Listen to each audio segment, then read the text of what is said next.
Hello, welcome back to Abedi's Kitchen. Today I'm going to be sharing with you my beef curry recipe. For this recipe you'll need beef. I have here boneless pieces of beef that's been washed and draining. Masala for the curry, I have curry powder, garam masala, elaichi or ground cardamom, some geera or ground cumin, tomato paste, and blended up onion, garlic, and pepper. This is my seasoning cooking base. You'll also need about an inch of cinnamon stick and 2 cloves, potatoes, and about 5 to 6 sprigs of green onions or shallots. This is how I saw my grandma do it, and this is the way we're going to be cooking our beef curry today. So the first thing I'm going to be doing is to combine my masala paste here. And the elaichi, I know, is not very common in some people's recipe of cooking any curry, but this really elevates the taste and it makes it for a delicious, flavorful undertone.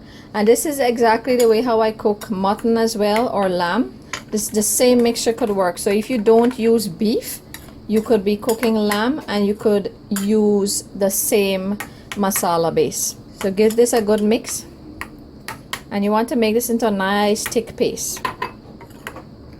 There, that's good enough. So we're ready to start cooking the curry, and today I'm doing mine in a pressure cooker because it's beef and I don't want to be boiling that for hours. I want this to have for lunch, so I'm doing this the quick, easy way. Into the pressure cooker I'm going to add about 3 to 4 tablespoons of vegetable oil. Into the oil, my 2 cloves and the piece of cinnamon stick. Now this is going to help flavor the oil and is going to make this a delicious tasting curried beef or beef curry. Now this just takes a couple of seconds for the aroma to start releasing from the clove and the cinnamon, and we're going to leave this in there to cook throughout with the curry. We're not going to remove it. Testing my masala. Oil is hot. Into the hot oil and adding in my masala paste. Give that a good mix. You want to keep this on medium to high heat. Add a little bit of water in the bowl. In Guyanese cooking, nothing goes to waste. Put that in there and give this a stir.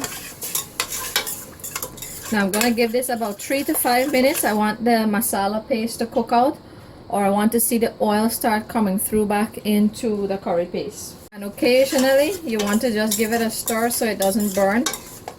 This smells amazing. So my masala has been going here for the past 3 minutes, and if you look closely you can see the oil is coming through back the masala paste, and this is ready for the beef. Now if you want, you can let it go for an extra 60 seconds, because what this is doing is just really patching and cooking the masala and bringing together the profile. Add in my pieces of beef, salt, and that's salt to taste and to your preference. And I'm going to give everything a good mix here and stir this up really nice. You want to coat all the pieces of beef well with that masala. Now at this stage you're going to have the beef and masala go here, but I'm just going to put a pot lid over it. I'm not going to seal it yet with the pressure cooker lid. Now what this does, it helps to release some of the liquids out of the beef, and it's going to fry up and dry out nice before we add water and put it to pressure. This is a way of making the beef curry flavorful. So after a couple of minutes I'm going to check on my beef here, and it's been about 3 to 5 minutes that I had this going.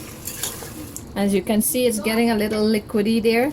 The beef is starting to release some of its liquid, and I'm gonna cover it again and have it go like that for about 5 minutes.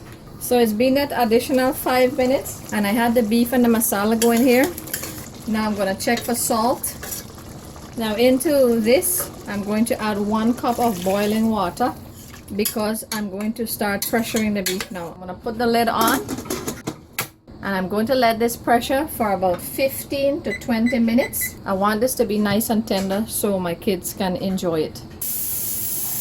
So it's been 20 minutes, timer just beeped, and now I'm going to release the steam from the pressure cooker to check on the doneness of my beef.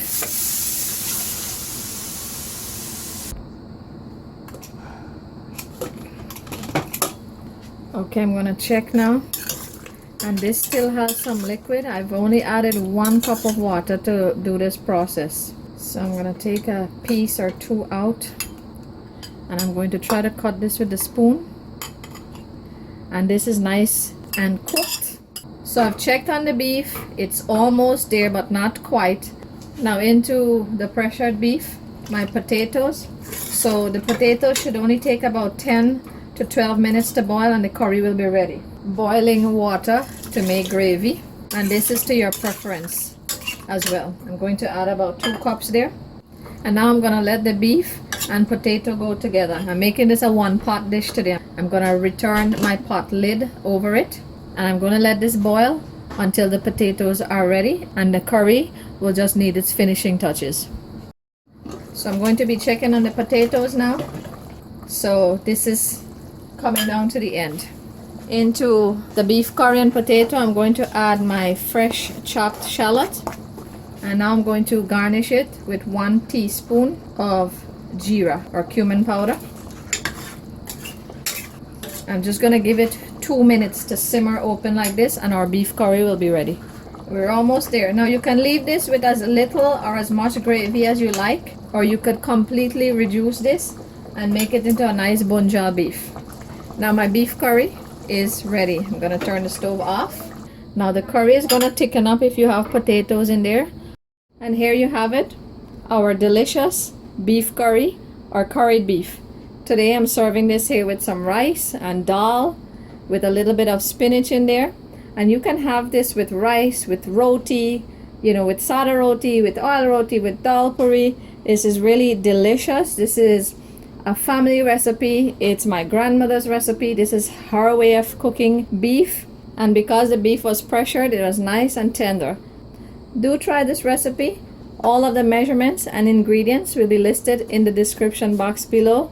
Give it a thumbs up, share, subscribe, and thank you for spending time with us today in Abidi's Kitchen. And a special thank you to all our new subscribers. Thank you for your support. We hope you like our content and you keep viewing our channel. Take care. Bye bye.